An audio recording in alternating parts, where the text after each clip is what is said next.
John Pascavage here, and just left Dick's Sporting Goods. Picked up a few things for the weekend. Hopefully I have a good weekend of fishing here in the next couple of days. But I have some time to kill, and I figured it would be a good time to shoot my next JP's Tip of the Week segment, which today I'm going to discuss my top 5 Senko or soft stick bait colors for bass. Okay? Now, in case you didn't know, this here is the Gary Yamamoto Senko. It's one of the more influential bass lures of all time, and one of the top producers of all time. Definitely revolutionary. And basically, quick history of it, back in the early 90s, bait designer, Bassmaster angler, and FLW angler Gary Yamamoto was looking for a less bulky version of a soft plastic jerkbait, and he designed this, the soft stick bait, based on the a common household object, a pen, which it does kind of represent it, you got to admit. It would kind of be like, this would be like the tip of it, and this would be the clicker, the button, or whatever you call it. I don't know, I'm not sure what you call it technically to get the pen to come out when you push down the button, but yeah, that's what it was based on. And ever since then, pretty much all manufacturers that have soft stick baits or soft baits, I rather have created a soft stick bait line, okay? And you're welcome to use whatever brand you like or whatever brand you normally use, but I personally choose to stick with the original Gary Yamamoto Senko. It does cost a little more. That's one of the common criticisms of it, but you know, I've yet to find quite the action I'm looking for that I like in these so much, as well as the salt content and the softness of the plastic. So along with the peace of mind and the confidence I have in this. So until I find something else that completely replicates that or better, I'm unlikely to switch. But oh, and I am not sponsored by Gary Yamamoto in any way. I'm just a very satisfied consumer of their products. But anyway, as I said, few baits have really revolutionized bass fishing quite as much as this one, okay? And basically, what you got is, well, let me put it this way. If you ask me to only fish with one bait for bass the rest of my life, this may very well be it. I'm not sure about that, but this would definitely be a finalist, because it's just so versatile, and I can pretty much do anything I would need to do in bass fishing with it, you know? I can Texas rig it, I can wacky rig it, you know, you can do those techniques weighted or weightless, you can put it on a Carolina rig, you can put it on a drop shot, put it on a shaky head, put it on a weighted hook, you can put it on a split shot rig like I like to do. You can work it shallow, deep, and open water. You can pitch it into any cover you like, pitch it into weeds, pitch it into laydowns, skip it or pitch it under docks. You can put a big weight on it and punch with it. You can drag it on humps and channel swings and offshore structure. You can kind of swim it. You can kind of swim it under the water, in like the middle of the water column, like you would a jerkbait kind of. You can even fish it just under the surface or right on top, just like a topwater, okay? And believe it or not, I've actually taken some nice fish doing that. But it's a very versatile bait, and it's definitely one that pretty much everybody needs to have some of, in my opinion, okay? And anyway, oh, another thing, basically, I choose these 5 colors just because they, well, these are not only the top 5 in my opinion, but these are the ones that cover pretty much every base, and they're essential colors, you know? I mean, in fact, I would go as far as, these are pretty much the only ones I use, just because, well, a couple of reasons. First of all, like I said, they cover all my bases, and also, you know, it's so easy to go on to Tackle Warehouse or Bass Pro Shops or go into a store or whatever, and, you know, just go right, not really know what you're looking for, and just go right down the line. Oh, that looks good. Oh, that looks good. Oh, that looks good. I need one of them. Oh, that looks good. Maybe I should try one of them. Before you know it, you've ran up, you know, an $100 or $150 tab, and you're wondering, what the hell did I buy that was so expensive, you know? And you look down and you see everything. It's like, oh, yeah. So I kind of try to avoid that, and rather, you know, when I do that, I buy what I know I need, what I know I'm going to use, and not something that's going to, you know, not a bunch of stuff that's just, I'm not going to use, and it's just going to, you know, sit on my boat or on in my tackle box my bags or whatever just gathering dust, okay? So I tend to keep it pretty basic. Also, another thing is Senkos, the Gary Yamamoto Senko comes in, it ranges in its size from 3 inches to 7 inches, okay?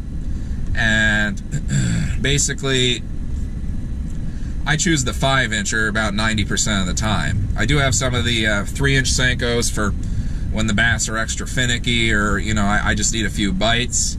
But the 5-inch, if you've watched me before, you've fished with me before, you know that, you know, I'm big on kind of combining power and finesse as much as I can, and I feel like the 5-inch, it's right in the middle of the road of those two, and it's, you know, it's still big enough that I can catch a lot of big fish with it, and it'll target those, but, you know, it's still small enough that it's small and finesse enough that I can still get the number bites and, you know, catch some of those filler fish that I need. But anyway, without further ado, here are my top 5 colors. Number 1 is green pumpkin with black flake, okay? And you can see it's kind of a greenish brownish, and it's just a real good generic bait fish imitator, and it imitates a lot of, you know, imitates bluegill and crawfish and something crawling along the bottom real well. And basically, it's a good generic bait fish imitator, especially, you know, if you're not sure what their, you know, what the forage is or what they're hitting. This is just a good color to throw, okay?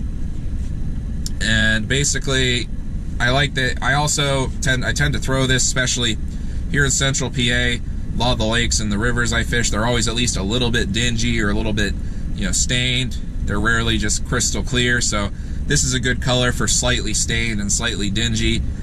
And it's just a great all-around color. I've caught a lot of fish on this color, and it brings me that brings me to my next color here, which I use almost interchangeably with that color. What I have here is, this is watermelon with black flake, okay? And it's more of a greenish color, as you can see, less brownish. And, you know, sometimes I flip between this and green pumpkin, and, you know, sometimes I'll catch more fish on one or the other. And I've never really been able to pinpoint what really makes them prefer one or the other, although I have noticed that I seem to do slightly better with this in clearer water. You know, if the water's slightly clearer and I'm looking for a good, you know, something good to represent a wide variety of bait fish and forage species, this is a great color for that. And another thing with the green pumpkin and the watermelon is that Gary Yamamoto just recently came out with it's a green pumpkin and watermelon laminate color, okay? And it's almost half and half, so I might have just talked myself into giving that a try, you know? Give that a try and see if I can eliminate carrying both buying both bags of these and kind of kill 2 birds with 1 stone. But anywho, next color is you gotta have a good black or dark color, okay? And right here I have black with blue flake. This is what I use for I use this for low light conditions. I use this for cloudy days, very dirty or stained water. I would say probably, a rule of thumb would be, you know, a foot or less of visibility I would throw this color in.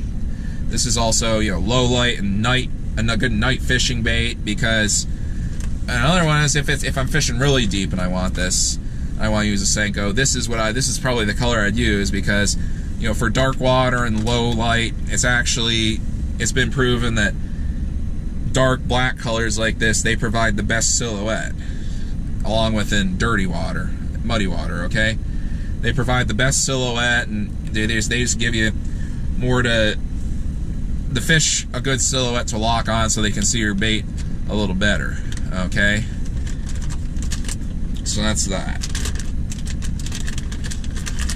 Next one is shad color. This is the electric shad color, which, as you can see, it has kind of a grayish brownish top up here and a silvery white on the bottom, along with some black and blue flakes.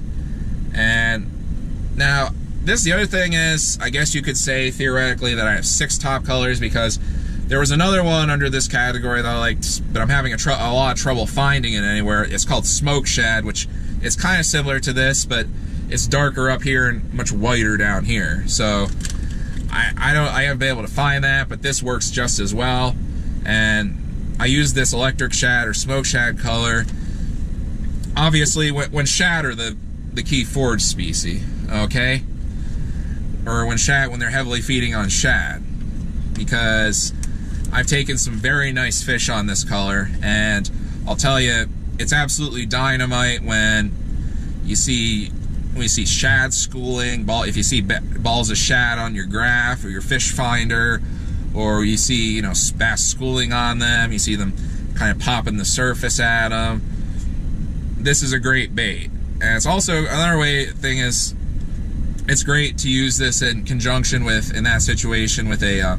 You could do this with any color if you know what they're schooling on, but it's great to use this in a conjunction with a reaction bait such as a topwater or a spinner bait or a crankbait, because what you can do is, if you're working that and you get a hit and you miss it, or something blows up at it, what'll often happen is the bass will be looking around, still trying to figure out, what did I just hit? Is it dead? Is it around still? Where is it? And I'd reel what you have in, pick this up, weightless Texas or wacky rigged, and throw it right out there and just let it sink, because a vast majority of the time that fish will hit it, and you'll be able to catch that fish. Okay, so additionally, in those situations where there's shad or bait schooling, this is good because I'll throw it right out there and almost swim it. Almost swim it real quick, like I would a soft jerk bait or something like that. I'll swim it and just kill it and let it fall like it's a dying bait fish. And more often than not, a lot of the time I'll get hits that, even if they're not hitting faster moving presentations, they'll hit this. Okay, and it's helped me catch a lot of fish that others might miss. So that's definitely an essential color. Okay, now last but certainly not least, I have rainbow trout color, rainbow trout laminate. This color is, and they're kind of wet for some reason, but anyway, you can see it's got a watermelon greenish color on top and pink with some black flake on the bottom, just like a rainbow trout would. And what I really like about this color is, well, it's pretty well known that a key thing out on the west reservoirs out in California, Arizona, Washington, and Oregon, a key thing that a lot of anglers out that way like to do, even in like Texas and New Mexico, the waters are really clear out there, and what they like to do is they'll throw rainbow trout colored big swim baits. These are the big wooden ones and the glide baits that they can be up to like 10 or 12 inches and weigh several ounces, and they'll catch 10 plus pound bass there. And obviously there aren't nearly that many big fish here in Pennsylvania, but what I like to do is I take that same sort of premise and I use this a lot on any lake where there's heavily stocked rainbow trout populations, or rainbow trout, for instance, because what'll often happen is in PA the Fish Commission will stock a lot of lakes, ponds, reservoirs, and streams where they'll stock rainbow trout for the anglers on opening day, and a lot of those fish don't get caught, believe it or not, and a lot of people don't fish for them much after the opening few weeks, right? So there will be a lot of these still swimming around, and it seems that a lot of the bigger fish will hit this color. They'll feed on those rainbow trout.